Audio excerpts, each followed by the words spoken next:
O livro Quem Está no Comando, dos queridos Brafman e Beckstrom, é um livro que eu recomendo que você leia. Ele faz uma análise comparativa entre redes centralizadas e redes distribuídas. São duas redes, tudo é rede.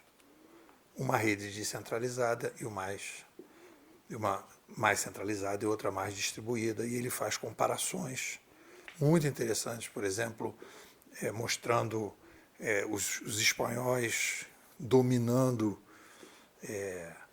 os territórios, as civilizações que tinham imperador, e quando se defrontam, vão subindo ali, né, na América do Sul, vão subindo, América Central, e quando chegam ali perto ali dos Estados Unidos, no México, né, na época, né, que não era nada disso, encontram os Apaches, e os Apaches não tinham o imperador.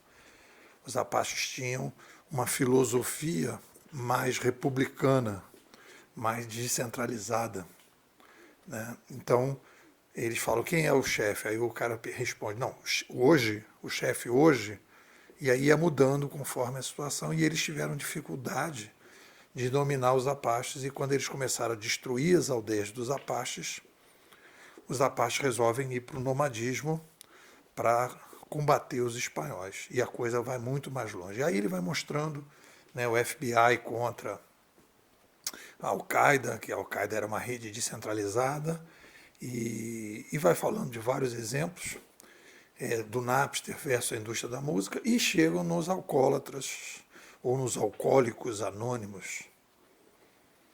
E aí vai falar um pouco dos alcoólicos anônimos, mostrando que é uma rede distribuída. Aí do livro Quem Está no Comando, eu pulei para o livro Levar Adiante, do Bill Wilson. E o Bill Wilson entrou na minha galeria dos meus heróis, dos meus tios, né, no livro Levar Adiante. Nesse livro Levar Adiante, nós temos, né, tudo isso são livros de inovação. O livro Levar Adiante, ele tem um determinado momento, e é isso que eu quero chamar, porque eu quero falar da série Mindhunter, do Netflix. O Levar Adiante, ele tem um paradigma para você poder começar, alguns paradigmas filosóficos para que pudesse funcionar o AA. E depois do AA, todos os outros grupos anônimos que vieram depois, os compulsivos em jogo, compulsivos sexuais, compulsivos em droga, né? Então vieram vários depois. Mas qual é o primeiro grande paradigma ali dos grupos dos anônimos? A bebida, a compulsão pela bebida é um problema moral. Essa era a filosofia, esse era o paradigma filosófico antes da criação do AA. Vou repetir. A bebida é um problema moral. E aí um médico diz, não, a bebida não é um problema moral. Ele é um disruptor. A bebida é um problema de saúde. Então, a partir do momento que ele diz que a bebida é um problema de saúde, você não vai resolver moralmente, você vai resolver em termos de saúde, aí então eles iniciam um processo. Então, qual é o melhor tratamento? Mas olha só, repara, para você chegar na teoria, na metodologia, houve uma mudança filosófica do paradigma. Paradigma 1 é moral. Paradigma 2 é saúde. E aí, naquele momento, você inicia a ideia de se criar, né, um tratamento. E aí o tratamento entra num segundo paradigma que eles vão buscar nos cristãos novos a ideia da partilha. Porque antes do confessionário, você tinha as partilhas dos cristãos novos que se reuniam para trocar experiências sobre os seus pecados. E aí você então parte para a partilha, você tira o confessionário, você partilha. E aí então depois a igreja centralizou e criou o confessionário e tirou dos cristãos a possibilidade da partilha. E aí então eles resgatam na procura de uma metodologia melhor, um novo paradigma, que é o paradigma da partilha.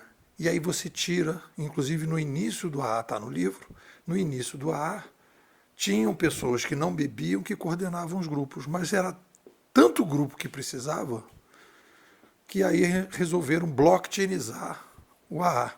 Então, cada pessoa que participa do grupo é o próprio coordenador. E a partir daí você então cria o exponencial e você amplia a possibilidade, né, de você ter múltiplos usos do AA. O AA é bem estudado aí nessa área de inovação, de disrupção, e tal, e é uma coisa de blockchainização. Eu me lembro que nos livros excelentistas, não me lembro exatamente qual, que fala também disso, do AA, como um exemplo, né, de rede distribuída, rede centralizada. Muito bem. Mindhunter. O que tem a ver com Mindhunter? Mindhunter é uma série em que o paradigma filosófico é: não temos nada a aprender com serial killers. Não existe a possibilidade de ter um padrão.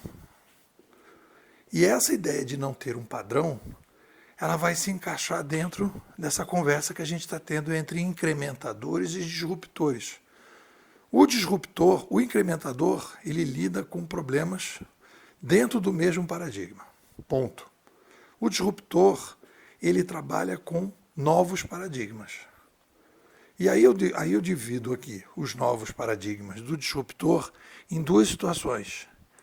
No momento em que ele vai trabalhar o processo sem padrão consolidado, que aí eu botei dois tipos de entropia: sem padrão consolidado, com padrão consolidado.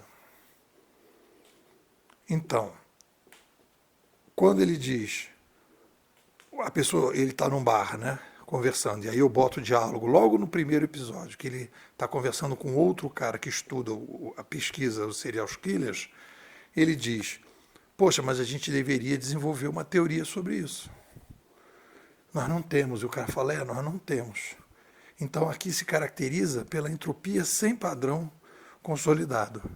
Então ele vai criar o padrão. Então ele resolve entrevistar os serial killers com toda a resistência que começa a existir. Porque as pessoas falam: o que você vai aprender com esses malucos? Eles são só doidos, malucos, etc. E uma cena fundamental do filme é quando o segundo disruptor vai para o chefe dele e diz: como é que nós vamos nos antecipar? Isso é uma palavra muito importante, nos antecipar aos serial killers, se a gente não conhece eles. A gente precisa entrevistar, a gente precisa conhecer.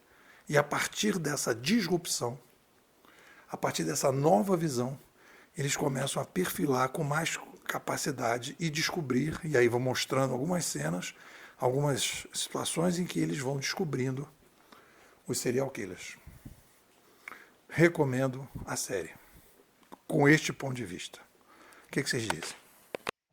E aí, pessoal, tudo bem?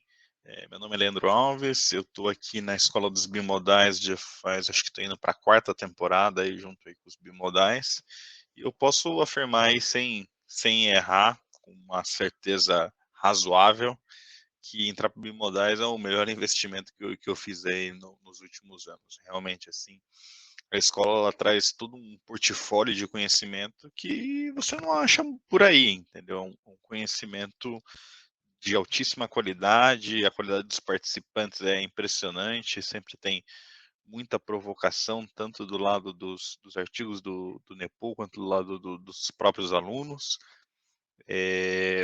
Você encontra gente de background muito diferente, muito distinto.